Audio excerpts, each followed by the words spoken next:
Hi everyone, my name is Tanya, registered dietitian, and I am so excited that you are joining us here today as we celebrate the flavors of Lunar New Year. As you may know, Lunar New Year is all about the different foods and dishes, and many of the dishes hold symbolic meaning. The 4 dishes that we are going to make today would be steamed fish, which is representative of abundance. The second one being stuffed peppers with shrimp, shrimp being representative of happiness. And the third one, we are going to be making noodles, which is symbolic for long life. The last one, but not least, we're doing red bean soup, which is something sweet to end your meal with. So with that said, let's get started in the kitchen. Hello, good evening everybody. It's great to be here.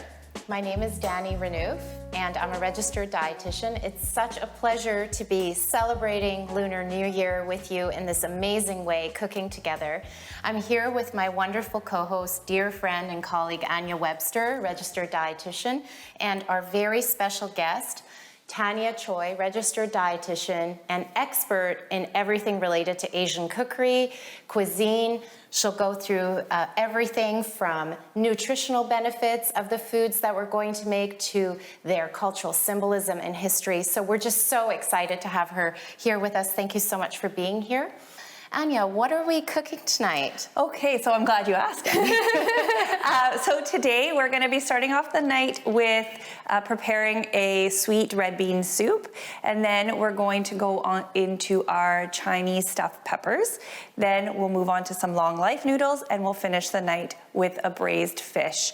Tanya will be going through the first 2 recipes with us and explaining some of the cultural and significance behind why we chose each ingredient.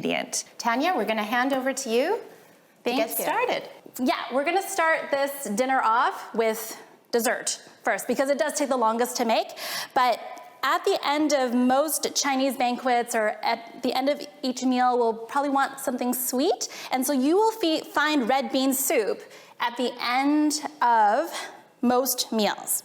And what I love about it is because the ingredients are simple. It's just red beans, so adzuki beans, with some of this dried mandarin peel. And there is a bit of a competition when it comes to this. The older the better in this case, the more flavorful. And so I think there are households that have 30-year-old mandarin peels, some are 10 years, but the older the better. If you're gonna use them, you wanna soak them for about 20 minutes or so, and then you take a knife off and you scrape off the inner side just because there can be a little bit of bitterness to it. If you don't have mandarin peel, it's not a big deal. You can definitely have some orange that you just grate into it at the very end. So without further ado, I wanna share with you some of the ingredients. So what we've done is we've taken a cup of red azuki beans and we've gone and soaked them overnight. And what's great about this is that you're gonna be leaching out some of the potassium from the beans, and then you're also going to be helping with some of the gas. And so what you wanna do is that you wanna be rinsing off the beans afterwards, which I have gone ahead and done that for you as well. So these are soaked overnight for 12 hours, and then I've also gone and washed and rinsed them, and you can see that they're actually much more plump than the dried adzuki beans. And so that's what you want. It's gonna cook a lot faster. And then the next thing was that dried mandarin peel, which I have soaked for about 20 minutes. And this one actually, because it's a very old mandarin orange peel, it doesn't actually have much of that white inner bitterness part, so I don't need to scrape it off. We're gonna have a big pot. Go ahead and put the red beans in here.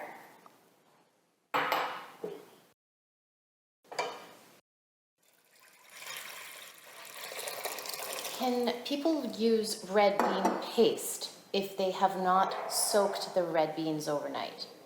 I've never tried myself, but I can't see why not. Right. And red bean paste, I mean, you're your own chef at home, so for this you could adjust the water to your liking. So if you use red bean paste, I would assume that you would use you could try off with 6 cups of water first if it's for 1 cup of paste. I've used 1 cup of soaked red beans, and then I've used about 7 cups of water here. But as it boils, it evaporates. Sometimes if I'm trying to save time, then I use my Instant Pot, which takes about 30 minutes instead of an hour. And then I'm just going to take the mandarin peel here. I've also had some crystallized rock sugar here that you put at the end when the beans are almost done. And in Chinese, we call this dish hong bao sa, and sa means sand. And so it actually has a little bit of that grainy texture. And I find that you could either use an immersion blender, you could use, I actually found that a potato masher works really well. So you could just mash it to your liking. Oftentimes this is used, people put, say, condensed milk or, say, evaporated milk on it, which actually does have phosphate additives. And so coconut milk is often paired with red bean soup as well. But I have found a coconut milk beverage that is low in potassium that you could also use to flavor without the high potassium. So we'll go ahead and pop this over onto the stove over here.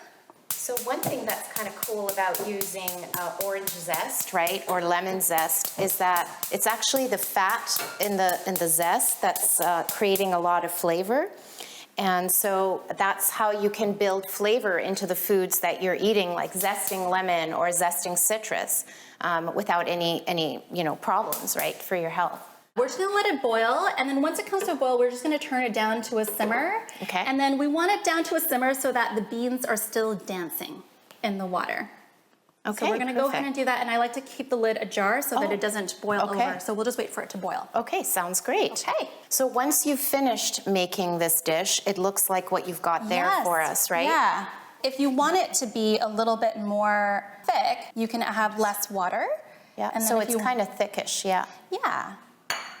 And then in terms of sugar, you can do it to your own liking. I've done about 1/4 cup of rock sugar, and then if you need, you could use your preferred sweetener.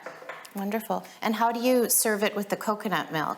So you could drizzle it on top, or I put it all together. So you could do this all together, and then you take a spoon, and then you could just stir it around.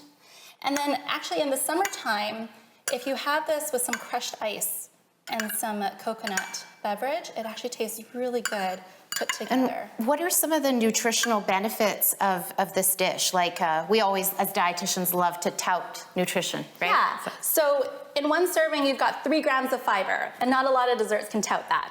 So that's what I love about it. It's very satisfying. It's got like a light hint of sweetener. It's economical, and it's got fiber, which is great for your gut and great for keeping you full and satisfied.